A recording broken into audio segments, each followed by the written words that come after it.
Well, all eating habits and foods that are high in sugar, high in salt, and extremely high in fat are the ones that are going to weaken your immune system. Because the only thing that lies between us and the virus is our immunity, and the only way that we can keep our immune guard up is by eating a balanced diet which is not skewing towards any one nutrient. Sugar here is one of the most easiest way to slip the immune system and weaken it, because sugar mimics the similar effect in our mind and releases more dopamine, which is the happy hormone, and it confuses our body, and then we start relating sugar to happiness, and therefore start eating more and more of sugar to relieve this anxiety and stress, because we want more dopamine, which is a happy hormone. But sadly, what tends to happen here with the extra amount of sugar is that your immune system completely goes tumbling down, because your body cannot handle the high spikes of sugar, and that weakens your immunity. Too much salt, processed foods, eating out of tins and cans and pre-packed food. The best way here to make sure that you are getting the best out of the food is literally, you have to ask the question whether God made this food or man made this food. All foods made by God are healthy to eat, but sadly not all foods made by man are the healthiest to eat. So the lesser we eat of those foods and the more we eat from farm to table is the best way to keep your immune guard up. Yes, convenience is of one factor. We are all left with very little help, which is why packaged and convenience food seems to be an easy way out. But trust me, that's the wrong way out, because it will drop your immunity and make you more prone to the disease. So eat with thought, guys. Thoda effort, yes, but that's what's going to work for us.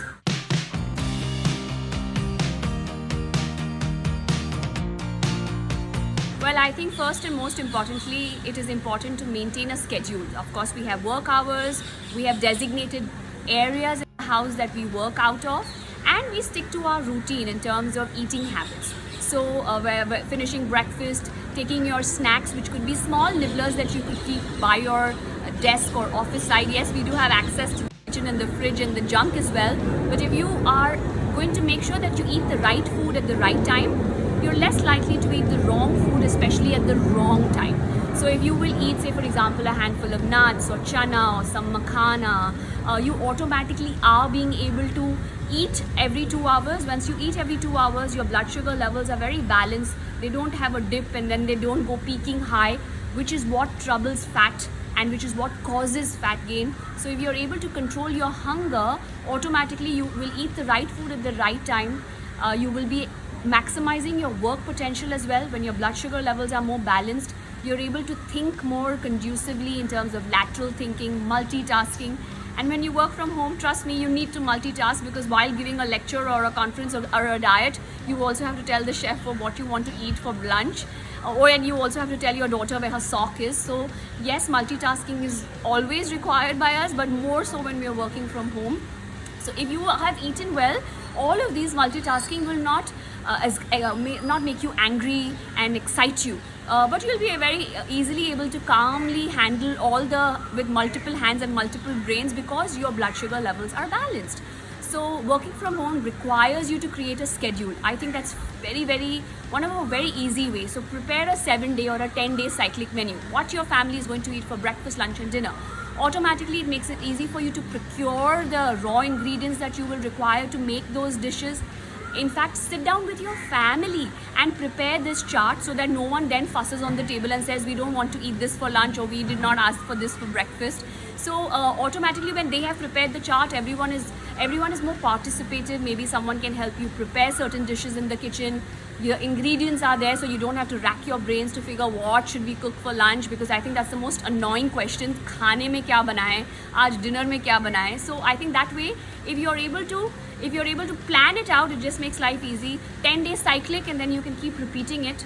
No one's going to get the same dish on the same day of the week in any case. So I think a tad bit of planning goes a long way in making work from home more effective and productive.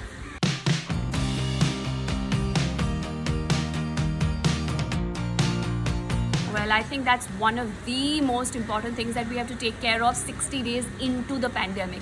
Initially, I think everyone somehow kept their mental health a little bit on the back burner. They were all worried about the physical aspects of training and exercise, but I think more so after being locked in for almost 60 days, it's taking a toll on everyone's mind. Yes, we are all confused and have complete ambiguity of what was going to happen to us tomorrow and how economies will pick up and how we will be able to survive and businesses and all of that. So it does take a toll on our mental health, but again, the magic here is, as I always say, your food is your best artillery, the best weapon that you can use against mental as well as physical well-being.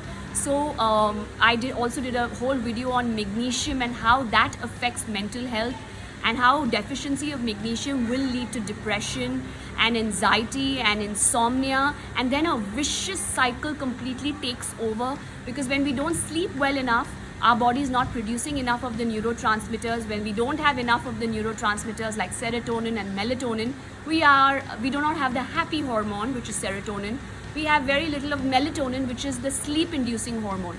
So sleep makes these hormones go in a good cycle, and when these hormones are good, you sleep better. But once the cycle breaks, automatically, because we are not sleeping well, we are not making enough of these neurotransmitters.